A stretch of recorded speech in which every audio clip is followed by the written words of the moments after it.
The sun burned high over Paris, flooding the city of light in gold. The ancient streets hummed with life, laughter in the air, the scent of fresh bread twisting with blooming lavender from a flower stall just feet away. The steps of Sacré-Cœur stretched beneath them, smooth and worn from decades of wandering feet. Tourists, dreamers, lovers like themselves. Below, Montmartre pulsed with life. Cafe tables cluttered with half-empty espresso cups. Artists sketching portraits with lazy precision. Pigeons darting between scattered crumbs. The scent of fresh-baked croissants mingled with crushed lavender from the flower stall, where an old woman rearranged bouquets with expert care. The world felt suspended. Spring sunlight glinting off Adrian's curls, Hugo's pulse drumming against the quiet hum of Parisian chatter. Hugo adjusted the bouquet in his arms. Not just any flowers. Tulips. Purple, vibrant, the color of courage, the color of unspoken truths. Across from him, Adrian was fussing with the buttons of his shirt, clearly distracted, clearly nervous. Hugo exhaled sharply, pulse hammering. This was the moment. The tulips. They're for you, Hugo said, voice steady, though his hands weren't, because I needed to say something.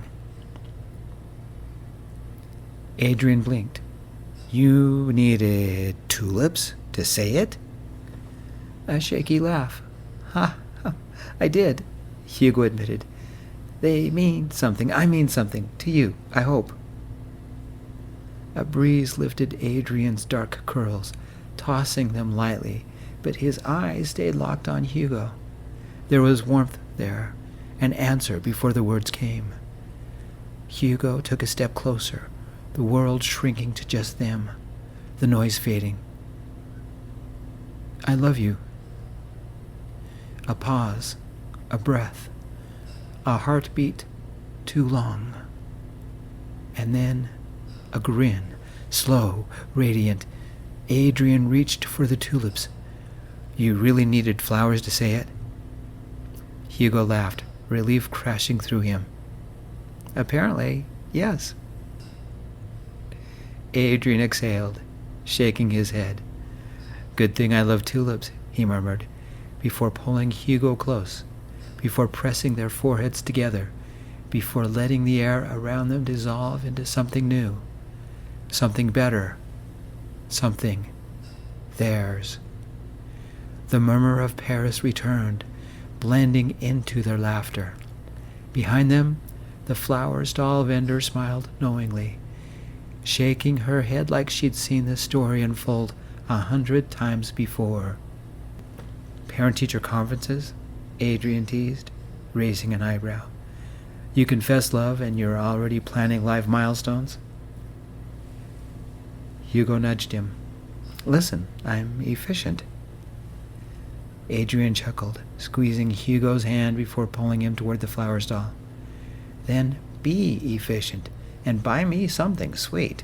Chocolate, Hugo, not flowers. The city hummed around them, but Hugo only heard Adrian's voice, Adrian's laughter, Adrian's hand warm in his own.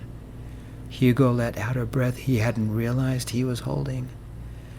For the first time in years, the weight of wondering, waiting, hoping, it was gone. Adrian was here, his laughter soft, his presence steady. Hugo's fingers curled slightly, as if testing the reality of Adrian's hand in his. No more unanswered texts, no more quiet ache in the spaces where Adrian should have been. They were here, together, in the sunlight, in love. And Hugo knew, with absolute certainty, that this was the beginning of something whole, something real, something entirely theirs. Their love, loud and proud, on the steps of the Sacré-Cœur. As always, presented and narrated by me, Gio, and written by my very good friend, the amazing Copilot. Applause, please. Yay! Thanks for letting us be part of your lives. Stay loud and proud. I love you all. Peace, my friends.